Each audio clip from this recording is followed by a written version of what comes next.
Hello everyone, math থেকে যে প্রথম কোশ্চেন আছে, এ একটি কাজ 12 দিনে করে। বলছে এ 3 দিন কাজ করার পর বি কাজে যোগ দেয় এবং তারা একত্রে বলছে কাজটি আরও 3 দিনে শেষ করে ফেলে। ঠিক আছে? বলছে বি একা যদি কাজটি করতো তাহলে তার কতদিন সময় লাগতো তা আমরা করতে বলেছে। দেখো, আমি ধরে নিই যে মোট কাজটা মনে করো 1 অংশ, তাহলে এ 12 দিনে বলছে টোটাল 1 অংশ কাজ করতে পারে। ঠিক আছে? এবার বলছে এ 3 দিন কাজ করে ফেলেছে, তারপরে তো বি যোগদান করেছে, তাহলে 3 দিনে এ কত কাজ করবে? 12 দিনে পুরো 1 অংশ কাজ করে, তাহলে 3 দিনে নিশ্চয়ই কত করবে? 3-এর 12 অংশ কাজ করবে। ঠিক আছে? এটা মানে কত? 3-এর 12 হচ্ছে 1/4। ঠিক আছে? তাহলে বাকি থাকছে কত অংশ কাজ? 1 থেকে যদি আমরা 1-এর 4 বিয়োগ করি, তাহলে আমাদের থাকছে হচ্ছে 3-এর 4 অংশ কাজ। এই বাকি যে 3-এর 4 অংশ কাজ বাকি আছে, তারপর বি যোগদান করেছে, করে তারা কি হয়েছে? তারা একত্রে কাজ করে 3 দিনে শেষ করেছে। মানে আমরা বলতে পারি এ আর বি যদি একসঙ্গে কাজ করে, তাহলে কি হচ্ছে? এই 3-এর 4 অংশ কাজ করছে তারা মোট একসঙ্গে মিলে 3 দিনে। তাহলে যদি তারা একসঙ্গে প্রথম দিয়ে কাজ করতো, তাহলে এই মোট এক অংশ কাজ তাহলে কদিন করতো সেটা বার করে নিই। 3-এর 4 অংশ কাজ করে 3 দিনে, তাহলে এক এক অংশ কাজ কদিনে করে? 3-এর 3, আর এটা উল্টে হয়ে যাবে 4/3 হয়ে যাবে, মানে হয়ে যাবে 4 দিনে যদি তারা একসঙ্গে কাজ করতো। ঠিক আছে?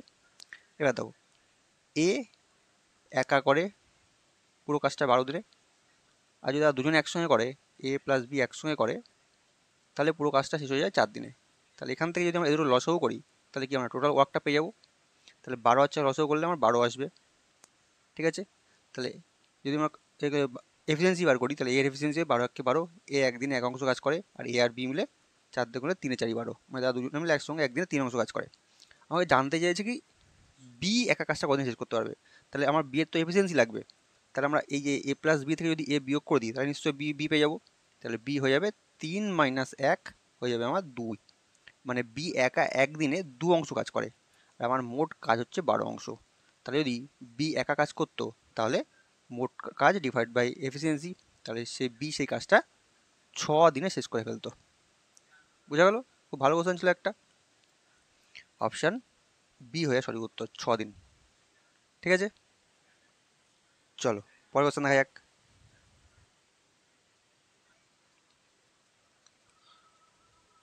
পরবর্তী কোশ্চেন আছে, এক ব্যক্তি সমবেগে 3 ঘন্টায় কোনো দূরত্ব গেল। ওই দূরত্ব বলছে 2 কিমি বেশি যেতে হতো এবং তার গতিবেগ ঘন্টায় 2 কিমি কম হতো।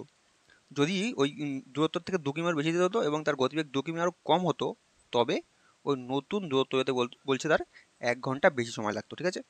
ওকে বার করতে বলেছে কি ওই ব্যক্তিটির গতিবেগ কত বার করতে বলেছে।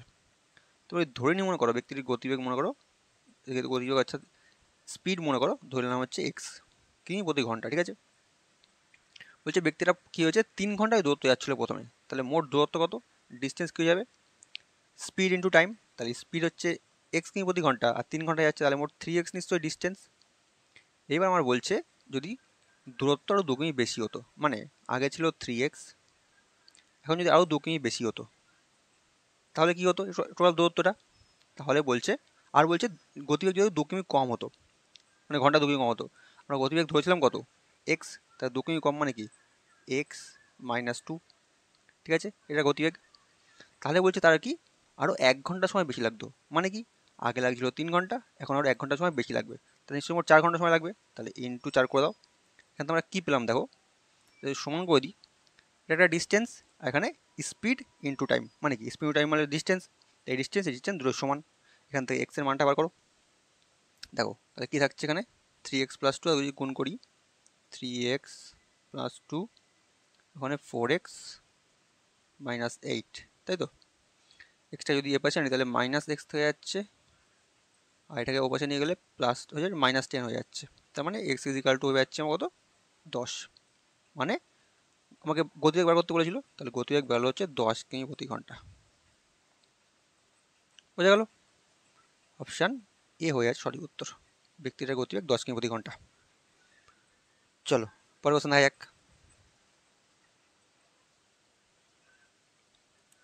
পরবর্তী কোশ্চেন আছে, বার্ষিক চক্রবৃদ্ধি সুদের হারে 2 বছরে 2304 টাকা বেড়ে 2500 টাকা হয়, তবে সুদের হার কত বার করতে বলেছে।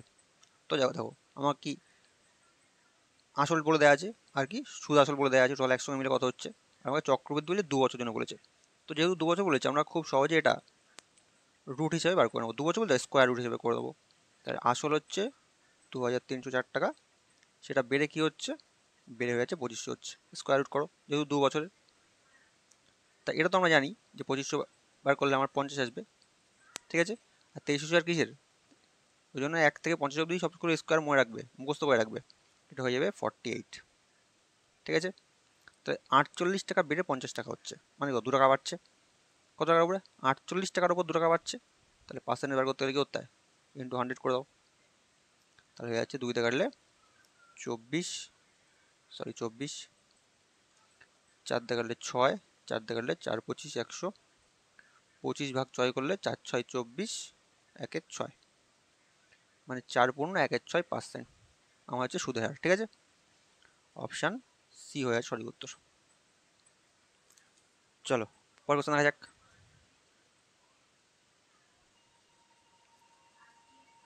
পরবর্তী কোশ্চেন আছে 3টি সংখ্যা যার গড় 60। বলছে প্রথমটি বাকিগুলির যোগফলের 1/4। আমাকে বার করতে বলেছে, প্রথম সংখ্যাটা কত বার করতে বলেছে। দেখো 3টে সংখ্যা বলেছে, তো আমরা ধরে নিলাম এক্স ওয়াই আর জেড 3টে সংখ্যা, ঠিক আছে, এক্স ওয়াই জেড। আমাদের বলছে ওই 3টের গড় 60। আচ্ছা গড় যদি 60 হয় তাহলে মোট কত হয়ে যাবে, মোট মানে এই 3টে যোগফল নিশ্চয়ই 3 দিয়ে গুণ হয়ে যাবে, 3 6 18, মানে 180, ঠিক আছে। আমাকে বলছে প্রথমটি বাকিগুলির যোগফলের 1/4। প্রথমটি মানে কত, এক্স। এই দুটো কি বলছে, বাকি দুটো মানে ওয়াই প্লাস জেড এর যোগফলের 1/4, মানে 1/4, ঠিক আছে। তাহলে যদি আমরা সলভ করি, 4টা কিভাবে চলে আসবে, মানে 4x হয়ে যাবে, আর এর পাশে থেকে যাবে কি ওয়াই প্লাস জেড থেকে যাবে, ঠিক আছে। এবার দেখো আমরা যদি দুপাশে এক্স যোগ করে দিই, এর সঙ্গে এক্স যোগ করি, তাহলে এর সঙ্গে একটা এক্স যোগ করি, তাহলে কি থাকছে, এখানে হয়ে যাচ্ছে 4 এর আগে 5x, আর এখানে দেখো x plus y plus z এর মান আমরা প্রথমে বার করে নিয়েছিলাম 180, তাহলে এখানে 180 বসিয়ে দাও। তাহলে এক্স ইকুয়াল কি থাকছে, 5 দিয়ে কাটলে 5 36 180, ঠিক আছে। মানে আমাদের প্রথমটার মান হয়ে যাচ্ছে 36। অপশান বি হয়ে যাচ্ছে সঠিক উত্তর, ঠিক আছে। চলো পরের কোশ্চেন দেখা যাক।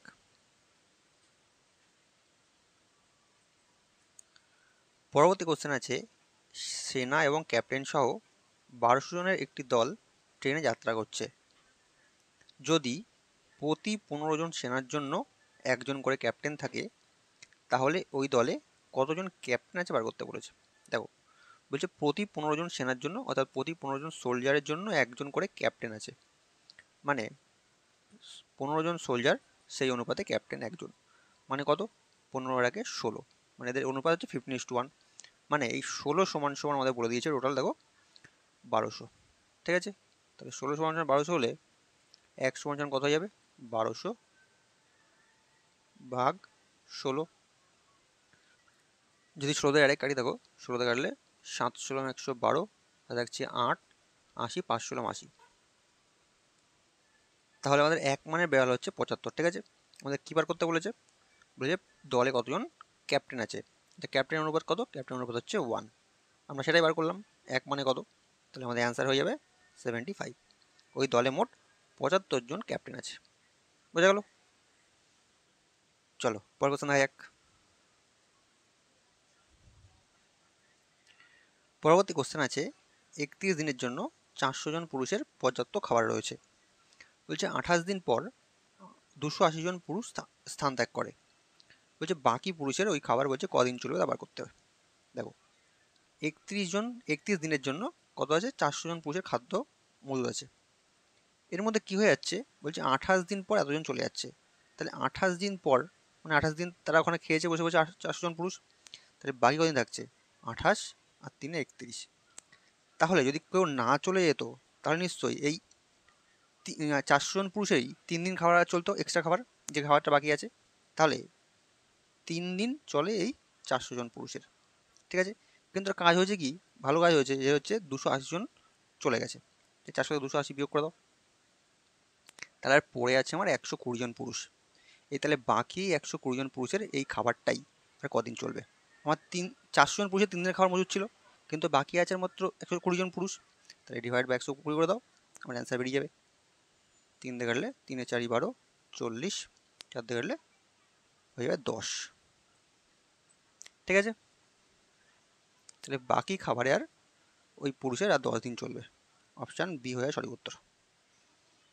চলো পরের কোশ্চেন দেখা যাক।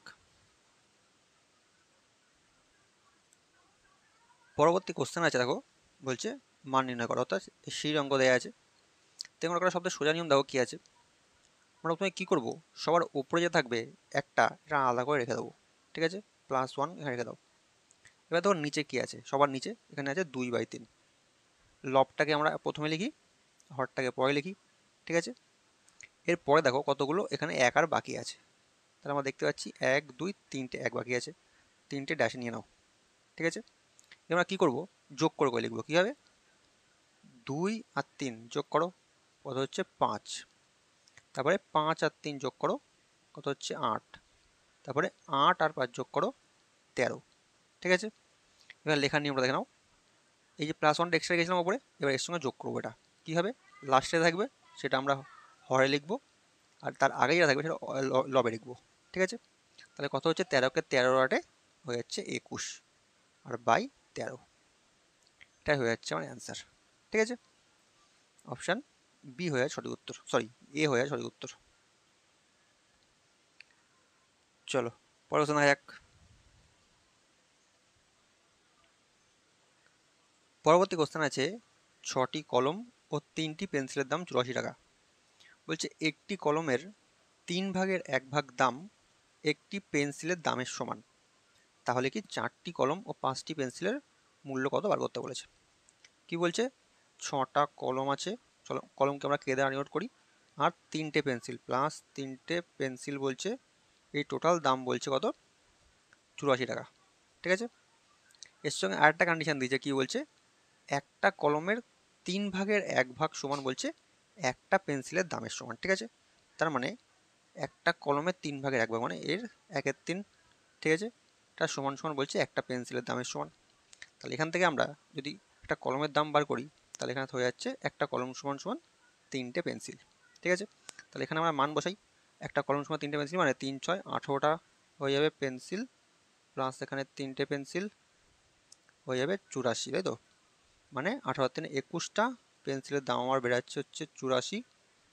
তাহলে একটা পেন্সিলের দাম হয়ে যাবে 4 21 84। ঠিক আছে, একটা পেন্সিলের দাম 4 টাকা, তাহলে একটা কলমের দাম কত হয়ে যাবে, কলমের দাম এখানে পেন্সিল ইজিক্যাল টু 4 পেয়েছি, তাহলে কলম ইজিক্যাল টু হয়ে যাবে 3 এ 4 12 টাকা। ঠিক আছে, একটা কলমের দাম 12 টাকা, একটা পেন্সিলের দাম 4 টাকা। আমাকে বার করতে বলেছে 4টি কলম আর 5টা পেন্সিল। 4টে কলম প্লাস 5টা পেন্সিল, কলমের দাম 12 টাকা মানে 4 12 হয়ে যাবে 48, প্লাস পেন্সিলের দাম 4 টাকা করে, 4 5 20, মানে 48 আর 20 হয়ে যাবে 68। টোটাল দাম হয়ে যাচ্ছে 68 টাকা। অপশান বি হয়ে সঠিক উত্তর। ঠিক আছে, চলো পরের কোশ্চেন দেখা যাক।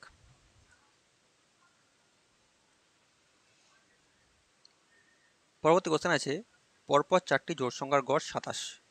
বলছে বৃহত্তম সংখ্যাটি নির্ণয় করো। দেখো গড় মানে কি, গড় মানে জানি সবসময় মাঝের সংখ্যাটা হয়, সবসময় মাঝের সংখ্যা হয়। আমাকে বলছে পরপর 4টি জোড় সংখ্যা, মানে এ পাশে দুটো এ পাশে দুটো, তাহলে এটা মাঝের সংখ্যা হয়ে যাচ্ছে, এপাশে দুটো এটা মাঝখান। বলছে এই গড়টা হচ্ছে 27। আর আমাকে বলেছে জোড় সংখ্যা সবগুলো। ঠিক আছে, তাহলে 27 এর জোড় সংখ্যা কত হয়ে যাবে, 27 এর জোড় সংখ্যা হয়ে যাবে 26, আর 27 এর পরে কত হয়ে যাবে, 27 এর 28 জোড় সংখ্যা। আমাকে বার করতে বলেছে সবথেকে বৃহত্তম কত, তাহলে বৃহত্তম নিশ্চয়ই সবার লাস্টেটা বৃহত্তম হয়ে যাবে, তাহলে 28 এখানে 28 আসছে, 28 এর পরে জোড় সংখ্যা হয়ে যাবে 30, তাহলে বৃহত্তম সংখ্যা আমি পেয়ে যাবো 30। ঠিক আছে, অপশান বি হয় সঠিক উত্তর। চলো পরের কোশ্চেন দেখা যাক।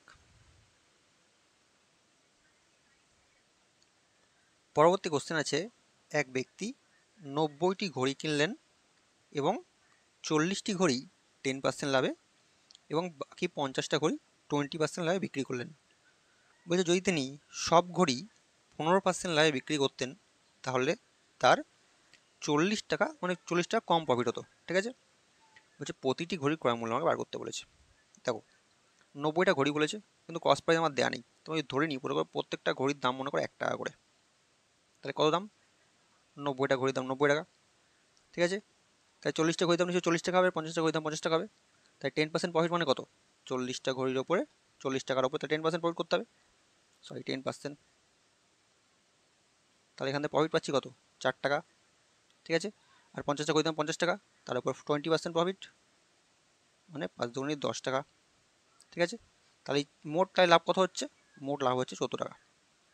আর একটা কন্ডিশন বলছে, যদি সবগুলো ঘড়ির ওপরে সে 15% লাভ, মানে লাভ করতো, মানে এই 90 টাকার ওপর যদি সে 15% লাভ করতো, তাহলে কত হতো? 9×15=135, মানে 13.5 টাকা লাভ হতো, ঠিক আছে। তাহলে বলছি এই ওই হলে তার 40 টাকা কম লাভ হবে, মানে 40 টাকা কম পেতো। তাহলে এখানে দেখতে হয় সে কম অলরেডি পাচ্ছে, কারণ এইভাবে করলে সে 14 টাকা পাচ্ছে, এইভাবে করলে সে 13 টাকা 50 পয়সা পাচ্ছে, তাই তো। তাহলে কত কম হচ্ছে এখানে? হয়ে যাচ্ছে 0.5 কম হচ্ছে, বুঝতে পারলে? এই কমই আমাদের বলে দিয়েছে 40 টাকা। তাহলে 0.5 সমান সমান আমরা বলতে পারি 40 টাকা। তাহলে 1 সমান সমান কত হয়ে যাবে?